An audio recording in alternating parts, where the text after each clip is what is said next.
हो या 2 मिनिटं या ओ ताई या ना. हो काकी इथे हो माहिती देत आहेत ते इथे गावात. टेन्शन येतं पोलीस बघले की त्यांना टेन्शन येऊन जातं. या इकडे उभे राहा या 2 मिनिटं उभे राहा. काळजी करू नका, माहिती द्यायची जी खूप महत्त्वाची. सगळ्यांनी पहिले मोबाईल काढा. मी तुमचे फक्त 5 ते 10 मिनिटं घेणार, जास्त घेणार नाही. ठीक आहे, सगळ्यांनी मोबाईल बाहेर काढा. मोबाईल बाहेर काढला.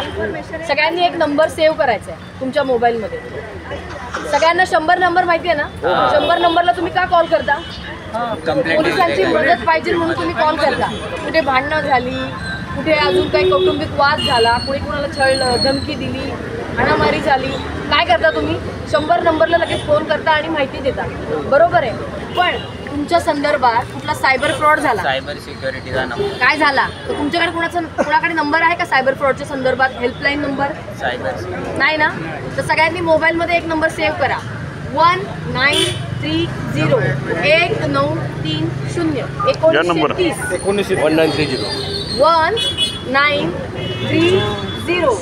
1930 हा नंबर सगळ्यांनी आपल्या मोबाईलमध्ये सेव्ह करा. तिथून तुम्ही घरी गेलात, तुमचे नातेवाईक असतील, मित्रमैत्रिणी असतील, आजूबाजूचे शेजारी कोणाच्याकडे असतील, सगळ्यांना सांगा की सगळ्यांनी एक नंबर मोबाईलमध्ये सेव्ह करायचा. 1930 1930 1930 हा जो मोबाईल नंबर आहे हा हेल्पलाईन नंबर आहे. तुमच्याकडे तुम्हाला कुठलाही अननोन फ्रॉड व्यक्तीचा, सगळ्यांना सगळं माहिती आहे. यूट्यूब सगळे बघतात, इंस्टाग्राम बघतात, रील्स बघतात, सगळ्यांना सगळी माहिती आहे की आपल्यासोबत स्कॅम कसा होतो, फ्रॉड कसा होतो, पैसे कसे ट्रान्सफर होतात, माहिती आहे का? हे सगळ्यांना सगळं माहिती आहे. तुम्ही रील्स बघता, तुम्हाला सगळं माहिती. मी सांगण्याची पण गरज नाही. तरी पण माझं काम आहे की तुम्हाला हे अवेअर करणं, जनजागृती करणं. तुम्ही काय करता? फक्त रील बघता, ती स्वाईप करता, वर करता, अरे हे नाही असं होतं, ते शेजाऱ्याबरोबर झालं होतं, ह्याच्यासोबत असं झालं होतं, त्याच्यासोबत झालं, माझ्यासोबत काही होणार नाही. पण तुमची ही वेळ येणार, तुमच्यासोबत सुद्धा स्कॅम घडणार आणि शनिवार रविवार तर हे खूप मोठ्या प्रमाणावर चालतं. तर हे होऊन न द्यायला, हे थांबवण्यासाठी आपण काय करू शकतो? तर आपली कोणतीही माहिती, OTP, Aadhaar card, bank details, PAN card, कुठलीही माहिती काहीही मागितलं तरी कोणाला शेअर करायचं नाही. कोणीही तुम्हाला म्हटलं की मी तुला चुकून पैसे पाठवलेत, मला ते पैसे परत पाठव, तर त्याला पैसे परत पाठवायला जायचं पण नाही. आणि चुकून आपल्या मोबाईलमध्ये आपला पिन टाकायचा नाही, पासवर्ड टाकायचा नाही. कारण तो पिन किंवा पासवर्ड टाकला, तुमची सगळी मोबाईलची माहिती, तुमचे अकाउंट डिटेल्स समोरच्या व्यक्तीकडे जाणार. तुमचे फोटोज असतील, व्हिडिओज असतील, ते मॉर्फ करणार. मॉर्फ म्हणजे काय करतात? ते चेहरा तुमचा ठेवणार, तुमच्या घरातले किंवा नातेवाईक यांचे ठेवणार आणि खालची संपूर्ण शरीर जे आहे, बॉडी आहे, ती पूर्ण नग्न करणार, म्हणजे न्यूड करणार. आणि मग तुम्हाला ब्लॅकमेलिंग सुरू करणार की असे तुमचे जे फोटो आहेत मी तुमच्या रिलेटिव्हला, तुमच्या कॉन्टॅक्टला, तुमच्या ऑफिसमधल्यांना, इकडच्यांना तिकडच्यांना पाठवणार, तू पैसे दे. मग तुम्ही काय करणार? भावनेच्या बहरात पैसे देणार, तुमची माहिती देणार. तर हे करायचं नाही, याला घाबरायचं नाही. आणि हे घाबरून कोणतीही चुकीची गोष्ट करायची नाही. चुकीची म्हणजे काय? लोक आत्महत्या करतात. तर या गोष्टी करू नका. आयुष्य खूप महत्त्वाचं, मूल्यवान आहे.